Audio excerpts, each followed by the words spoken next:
Professor Leon Kass of the University of Chicago, called his beautiful book about Genesis, the Beginning of Wisdom.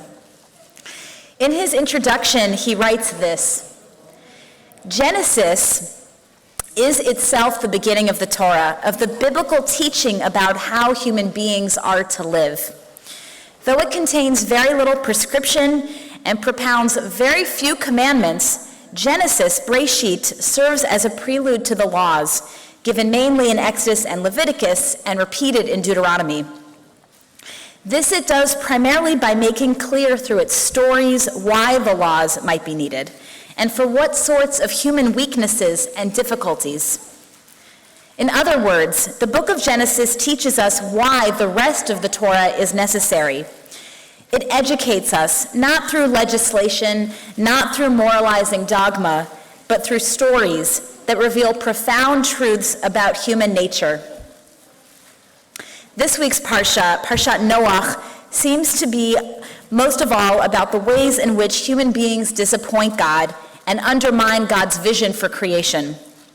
We got a preview of this in last week's Parsha, when Adam and Eve, placed in an idyllic garden, immediately violated the one rule their Creator had given them and found themselves kicked out of paradise. In this week's Parsha, as human beings proliferate, God's beautiful world is corrupted by Hamas, the violence and injustice they wreak. The Torah tells us that God is heartbroken, filled with regret at having created humanity. And God responds to human violence with a violent solution, flooding the earth and annihilating almost all life, like a child smashing a sandcastle in a fit of rage. Then comes another story, the Tower of Babel, in which human beings once again disappoint their Creator. In the years after the flood, the Torah tells us, people migrated from the east and came upon a valley in Shinar and settled there. What's wrong with this? Well, right after the flood, God had given this blessing to Noah and his family. Pru urvu imilu et haaretz. Be fertile and increase the earth, fill the earth. Instead, the people have concentrated themselves in one place. Moreover, they are singularly focused on one narrow pursuit. They said to one another, "Come, let us build a city and a tower with its top in the sky to make a name for ourselves, else we shall be scattered all over the world." We learn one more interesting thing about these people.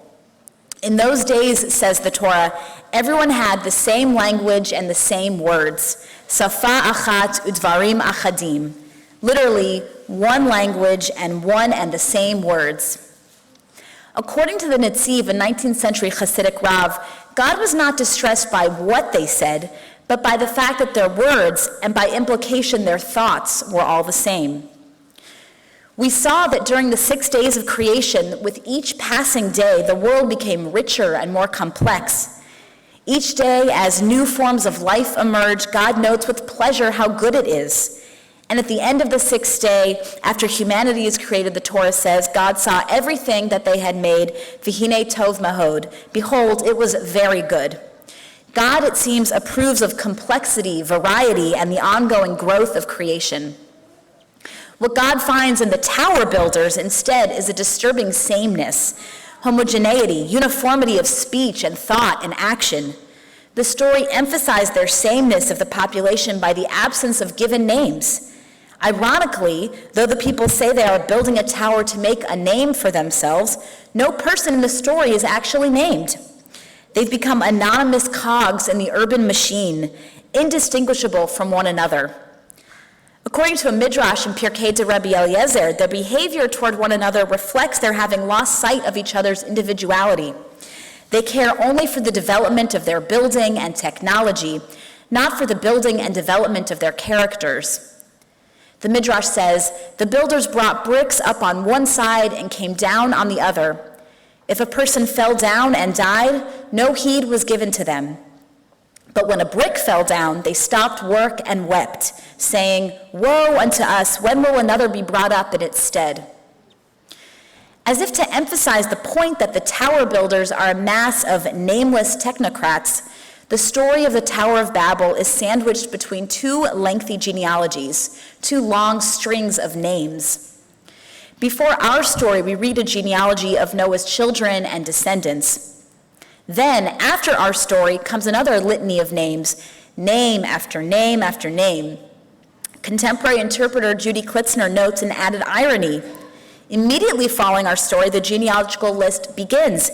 This is the line of Noah's son, Shem. Shem actually means name in Hebrew. As if making sure we notice that the story we've just read contains no named individuals, the Torah now introduces a man named Name. The people of Babel defy God's wish that they fill the earth. Instead, they cluster together in one place. Their deepest fear, they say, is that they'll be scattered across the earth. They defy God's plan for a creation burgeoning into ever greater complexity and diversity. Instead, they pursue conformity and uniformity. They prize profits and technological advancement over the sacred gift of human life. Individual identities and personalities are submerged in their obsession with building higher and higher. God is not pleased, and God chooses a fitting remedy. By confusing the people's words, that is, creating multiple languages, and scattering the people across the earth, the divine plan is restored. Now creation can flourish as it was originally meant to, in a rainbow of diverse colors, cultures, and identities. What is the wisdom that we learn from the story of the Tower of Babel? What does it teach us about how to live? The lesson is surprising. We are a religion that enshrines the word echad, one, a religion grounded in one God and the unity of the Jewish people. Judaism does prize oneness and unity of purpose, but not sameness and uniformity.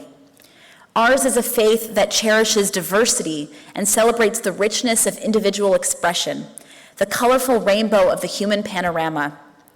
Differences in physical appearance, religion, race, sexuality, thought, and opinion are all part of God's plan for humanity, not a flaw or deviation, but a beautiful manifestation of creation.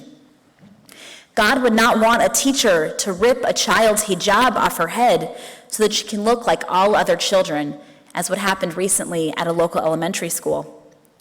God would honor the sacred individuality of that child's culture and say, Hine tov me'od, behold, this is very good.